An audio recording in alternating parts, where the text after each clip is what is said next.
Question number 3 है बच्चों। बिंदु R 3 0 A 0 -2 M -5 -2 तथा P -5 2 पर विचार कीजिए। यदि वे इसी क्रम में मिलाए गए हैं तो अनुमान लगाइए। पहला क्वेश्चन, दूसरा क्वेश्चन, तीसरा क्वेश्चन। तो सबसे पहले हमें इसे ड्रॉ करके मिलाना है, फिर इन तीनों क्वेश्चन के आंसर देना है। ठीक है, ध्यान से देखो। तो यहाँ पर मैंने पॉइंट लिख दिया है। R 3 0 A 0 -2 M -5 -2 P -5 +2।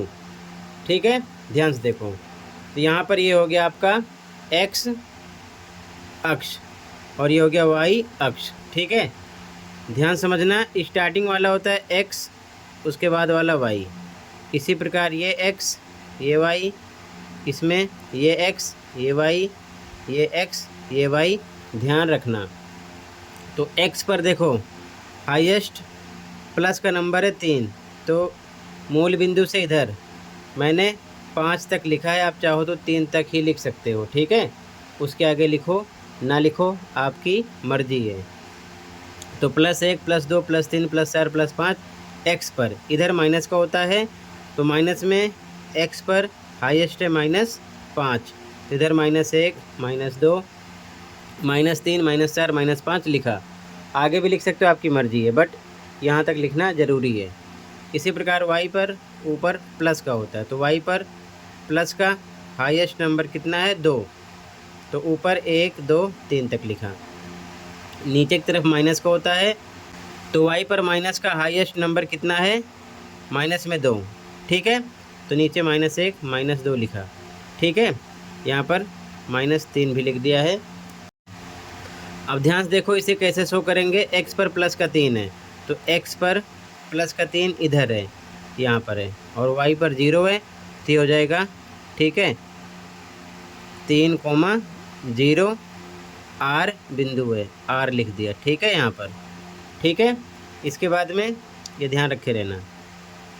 ठीक है, A पर x पर 0 है, y पर -2 है, तो y पर -2 कहाँ पर है, ऊपर प्लस का नीचे माइनस का, यहाँ पर होगा।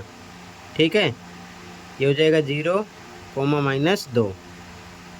ठीक है, यहाँ पर लिख दो, पॉइंट का नेम क्या है A, तो ये हो जाएगा A। ठीक है, ये R है। M पर x पर -5, तो इधर है, ये -5 x पर, y पर -2 नीचे की तरफ है, तो -5 x पर, y पर -2 ये है। दोनों एक दूसरे को कहाँ पर मिलेंगे, यहाँ पर। ठीक है, ये पॉइंट हो गया -5 -2। ठीक है, M पॉइंट है, ये इसका निर्देशांक है। ठीक है, इसके बाद में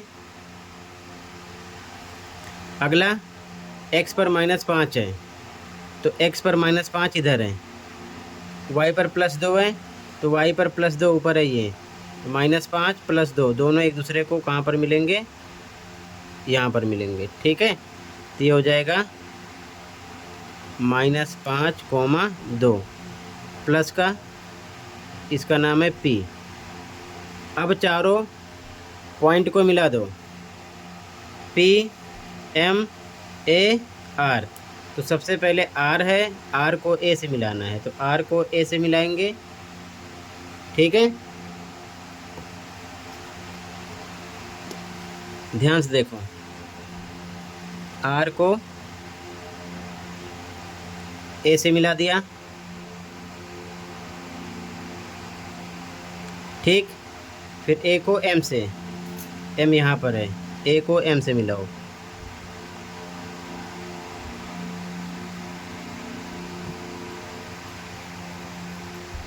A को M से मिलाया, M को P से मिलाओ, M को P से मिलाओ।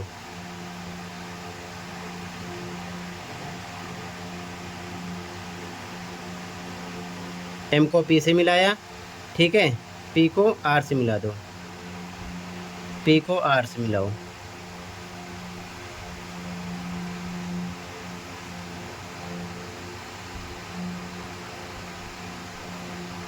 ठीक है, अब इसके अकॉर्डिंग हमें आंसर देना है। ठीक है, तो ध्यान से देखो पहला क्वेश्चन क्या है। पहला क्वेश्चन है आर ए एम पी की दो भुजाएं जो परस्पर लंबवत हैं। ठीक है, तो लंबवत कौन सी हैं, ध्यान से देखो। P M M A 90 degree का ये यहाँ पर एंगल शो हो रहा है। ठीक है, इसीलिए ये लंबवत हैं, यानी एक दूसरे पर लंब है। ठीक है, इस पर ये लंब है और इस पर ये लंब है। ठीक है, तो आंसर फर्स्ट में क्या लिखोगे, पहले तो आप ये डायग्राम बनाना इस आंसर में, फिर आंसर थर्ड के फर्स्ट में लिखोगे। ध्यान से देखो कौन कौन सी भुजाएं हो जाएंगी। पी एम, यहाँ लिखोगे पी एम, ये लंब है, ये लंब का सिंबल है किस पर है, ए एम पर। ठीक है, ए एम पर। या फिर कैसे लिख सकते हो, ऐसे लिख सकते हो आंसर, दो भुजाओं के नाम, कौन कौन सी भुजाएं, पी एम और ए एम। तो यहाँ लिख दोगे पी एम और ए एम। ठीक है, फर्स्ट का आंसर हो गया। ठीक है, अगला इसको एम ए लिखो या ए एम, आपकी मर्जी है। इसके बाद में अगला क्वेश्चन है, ध्यान से देखो। आर ए एम पी की वह भुजा जो किसी एक अक्ष के समानांतर है। आर ए एम पी की वह भुजा जो किसी एक अक्ष के समानांतर है। तो आर ए एम पी की एक भुजा जो किसी एक अक्ष के समानांतर है, तो यहाँ पर आंसर दो हो सकता है।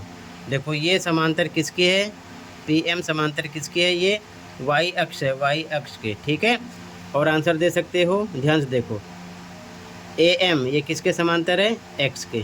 ठीक है, ये एक्स के समांतर है और ये वाली भुजा किसके समांतर है, वाई के। तो कोई एक आंसर दे सकते हो। ठीक है, तो आंसर सेकंड में क्या लिखोगे, ध्यान से देखो। थर्ड के यहाँ पर मैंने लिख दिया पी एम या एम पी किसके समांतर है, वाई अक्ष के। तो ऐसे लिख देना पी एम, ये निशान है पैरेलल वाई अक्ष। ठीक है, एक ही लिखना है, या लिख सकते हो, ध्यान से देखो, या लिख सकते हो ए एम, ये किसके समांतर है, एक्स अक्ष के। ठीक है, या लिख सकते हो ए एम समांतर का निशान है एक्स अक्ष। ठीक है, दोनों में से कोई एक लिखना दूसरे में। अगला क्वेश्चन थर्ड, ध्यान से देखो। तो यहाँ पर हमको बताना है दो बिंदु जो एक अक्ष में एक दूसरे के दर्पण प्रतिबिंब हैं, और अक्ष कौन सा होगा, यानी किस अक्ष पर दर्पण प्रतिबिंब हैं। अब बिंदुओं को अंकित कीजिए और अपने अनुमान को सत्यापित कीजिए। तो बिंदुओं को अंकित कर दिया है ग्राफ पर, यहाँ पर देख सकते हो। तो इसका आंसर देख लो थर्ड का, दो बिंदु जो एक अक्ष में एक दूसरे के दर्पण प्रतिबिंब हैं, ये अक्ष कौन सा होगा ये बताना है। सॉल्यूशन देखो इसका थर्ड का। तो देखो फिगर पर ध्यान दो, अगर दर्पण प्रतिबिंब की बात कर रहे हैं तो ध्यान से समझना, अगर एक्स अक्ष पर होगा तो स्टार्टिंग वाला एक्स होता है, तो एक्स वाला सेम होगा आपका। ठीक है, वाई वाला भी सेम होगा, बट एक प्लस का होगा एक माइनस का होगा। ठीक है, अगर एक्स अक्ष पर होगा तो, अगर वाई की बात करोगे ध्यान रखना, तो वाई वाला सेम होगा और एक्स वाला, ध्यान रखना, एक्स वाला एक प्लस का होगा एक माइनस का होगा, ये चीज़ ध्यान में रखना। तो यहाँ पर देखो वाई के लिए कोई कंडीशन नहीं है, सब अलग अलग है। ठीक है, तो यहाँ पर देख सकते हो ये जो पी बिंदु है और एम बिंदु है, इस पर एक्स यानी कि -5 दोनों में है। और वाई वाला देखो, वाई वाला भी सेम है, लेकिन निशान अलग अलग होना चाहिए प्लस माइनस का। ये प्लस का 2 है, यहाँ पर माइनस का 2 है, तो बिंदु हो जाएगा पी और एम। ठीक है, ये चीज़ ध्यान में रखना। तो थर्ड में क्या लिखोगे, थर्ड का आंसर देखो ध्यान से, यहाँ लिखोगे दो बिंदु, तो लिखोगे पी और एम, आंसर हो जाएगा पी और एम। और आगे क्वेश्चन में कह रहा है कि ये अक्ष कौन सा होगा, P और M किस अक्ष की बात कर रहे हैं, ये x अक्ष पर हो रहा है, ठीक है ना, x अक्ष से इधर इधर, ठीक है ना, बराबर दूरी पर हैं, जो कि 2 इकाई है, ठीक है, P के लिए भी और M के लिए भी x अक्ष से। आगे लिखोगे बिंदु, यहाँ लिखना M बिंदु x अक्ष में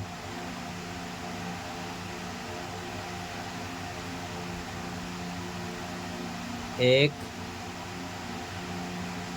दूसरे के दर्पण प्रतिबिंब हैं, ठीक है। तो इसका आंसर हो जाएगा। अब यहाँ पर आपसे 3 बातें पूछी गई थी थर्ड में, 2 बिंदु जो एक अक्ष में एक दूसरे के दर्पण प्रतिबिंब हैं, यह अक्ष कौन सा होगा, तो P और M बिंदु x अक्ष में एक दूसरे के दर्पण प्रतिबिंब हैं, x अक्ष पर है ये, ठीक है। दोनों बातें इसमें हो गई, ठीक है। दूसरा तरीका क्या है इसे समझने के लिए, ध्यान से देखो। और दूसरा तरीका ये है कि अगर आप इसे x अक्ष पर फोल्ड करोगे, ठीक है, इस प्रकार से, यहाँ से देखो, अगर इसे फोल्ड करोगे तो ये दोनों बिंदु P और M बराबर की डिस्टेंस में आएंगे, ठीक है। ये x अक्ष है, यहाँ से आप देख सकते हो, ठीक है। मैंने सेम x अक्ष पर यहाँ से फोल्ड किया है, ठीक है। तो यहाँ से आप देख सकते हो ये जो P बिंदु है M बिंदु है बराबर पर आ रहा है, ठीक है। ये क्यों, क्योंकि इसकी डिस्टेंस और इसकी डिस्टेंस सेम है, ठीक है, इसलिए। तो ये आपका आंसर हो जाएगा। पहले आपको इस प्रकार से बनाना है, फिर तीनों के आंसर देने हैं, ठीक है। तो इस क्वेश्चन में 3 चीज़ें पूछी गई हैं, ठीक है, और आंसर इस फिगर को ड्रॉ करके देना है। तो सबसे पहले मैंने ये 4 बिंदु यहाँ पर शो कर दिया, मिला दिया, जो डायग्राम बना उसके अकॉर्डिंग पहला आंसर देना था कि वे भुजाएं जो परस्पर लंबवत हैं, ये पहले का आंसर हो जाएगा। उसके बाद में RAMP की वह भुजा जो किसी एक अक्ष के समानांतर है, इसका आंसर ये सेकंड का हो जाएगा। उसके बाद थर्ड का आंसर है 2 बिंदु जो एक अक्ष में एक दूसरे के दर्पण प्रतिबिंब हैं, और कौन से अक्ष पर होगा, तो दोनों एक साथ लिख दिया यहाँ पर, P और M बिंदु x अक्ष में, यानी x अक्ष पर एक दूसरे के दर्पण प्रतिबिंब हैं, दोनों आंसर हो गया, ठीक है। तो आंसर थर्ड हो गया। इस फिगर के साथ बनाना, इसे बना लेना। अगले क्वेश्चन पे आ जाओ, कहीं पर कोई डाउट होगा बताना, ठीक है। अगला क्वेश्चन देखो ध्यान से, क्वेश्चन नंबर 4 है, ध्यान से देखो।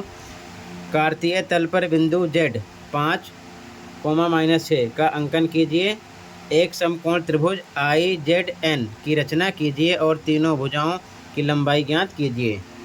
और नीचे टिप्पणी लिखी गई है, आपके उत्तरों में अंतर हो सकता है, यानी अलग अलग आंसर हो सकता है, ठीक है। तो Z बिंदु सबसे पहले लेना है 5, -6, ध्यान से देखो इसका आंसर, ठीक है। तो यहाँ पर मैंने फिगर पहले से बना लिया है, ध्यान से देखो। ये x अक्ष हो गया, इधर 1 2 3 4 5 6 तक लिखा है। ये y अक्ष हो गया, इधर -1 -2 से लेकर -6 तक, ठीक है। क्यों, क्योंकि जो Z पॉइंट दे रखा है, ध्यान से देखो, Z पॉइंट कितना दे रखा है, क्वेश्चन में दे रखे हैं 5 -6, 5, -6, ठीक है। तो ये आपका होगा x, ये वाला होगा y। तो x पर प्लस का 5 होना चाहिए, y पर माइनस का 6। तो यहाँ पर इस प्रकार से बना लिया, इधर इधर ज़्यादा लिखा नहीं है, ठीक है। तो ये कहाँ पर होगा, देखो x पर प्लस का 5 यहाँ पर है, और y पर -6 यहाँ पर है, ठीक है। दोनों को एक दूसरे से मिलाओ, देखो कहाँ पर मिलते हैं, 5 और -6 ये है, दोनों एक दूसरे को कहाँ पर मिलेंगे, यहाँ पर। ये पॉइंट हो जाएगा आपका Z, इसका नाम है, ठीक है। 5, -6, x पर 5 है, y पर -6 है। अब बनाना एक समकोण त्रिभुज। तो समकोण त्रिभुज हम ऐसे इसे मिलाकर यहाँ से भी ऐसे बना सकते हैं, या फिर इसको यहाँ से मिलाकर इसको यहाँ से मिलाकर ऐसे बना सकते हैं। छोटा भी बना सकते हैं, बड़ा भी बना सकते हैं, क्योंकि माप दी नहीं गई है। ठीक है, तो देखो ध्यान से कैसे बनाओगे।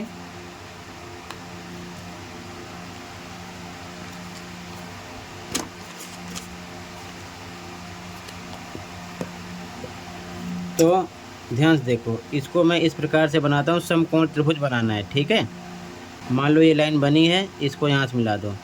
ठीक है, सीधा सीधा।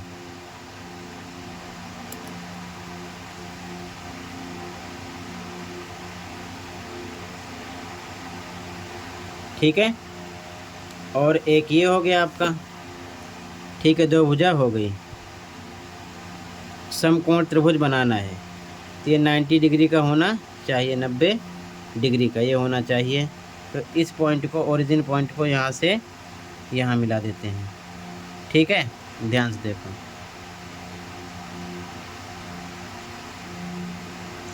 जेड से मिला दिया। ठीक है, ये समकोण त्रिभुज बन गया। ठीक, आप चाहो तो ऐसे भी बना सकते हो। ठीक है,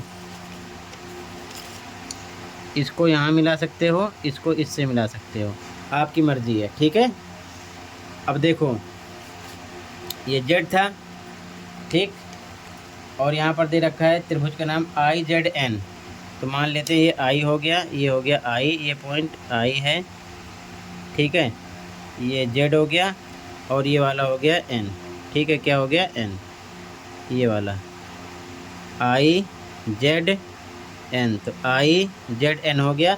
हमें इनकी लंबाई बताना है। क्या बताना है? लंबाई। तो देखो ध्यान से, लंबाई के लिए सबसे पहले इसका निर्देशांक निकालो। तो ध्यान से देखो, x पर ये नहीं है, ये है y पर। तो पहले x का लिखते हैं, x हो जाएगा 0। इसका निर्देशांक होगा 0, इधर लिखता हूँ 0 कोमा, y पर है -6, ये हो गया। इसका भी लिख लो, तो इसका 0 कोमा 0 हो जाएगा। ठीक है, मूल बिंदु हो गया। अब हमें IN, NZ और ZI की लंबाई बताना है। त्रिभुज की तीनों भुजाओं की लंबाई बताना है।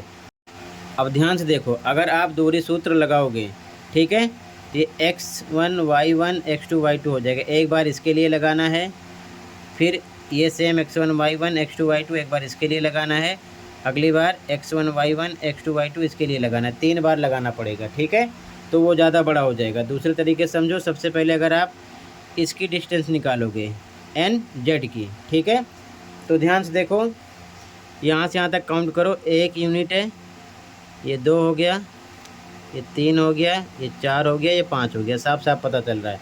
तो 5 इकाई ये आ गया। इसी प्रकार इसका भी निकाल सकते हो, NI या IN का। तो यहाँ से देखो, मूल बिंदु से यहाँ पर -6 है, लेकिन दूरी कभी भी माइनस में नेगेटिव नहीं होती, पॉजिटिव होती है। तो ये +6 यानी 6 यूनिट ये आ जाएगा। 1 2 3 4 5 6। ठीक है, ये 2 आ गए। इसके लिए आप क्या करो, डिस्टेंस फॉर्मूला लगाओ, यानी दूरी सूत्र लगाओ, या फिर आप पाइथागोरस थ्योरम यूज कर सकते हो। ये आधार हो जाएगा, ये लंब और ये कर्ण। तो कर्ण बराबर आधार के स्क्वायर प्लस लंब का स्क्वायर डायरेक्ट निकाल सकते हो, क्योंकि 5 ये आ गया, 6 ये आ गया, तो तीसरा भी आ जाएगा। समझ गए? तो सेम ऐसे ही कर देते हैं। ध्यान से देखो कैसे लिखोगे। ठीक है, तो ध्यान से देखो, आंसर नंबर 4।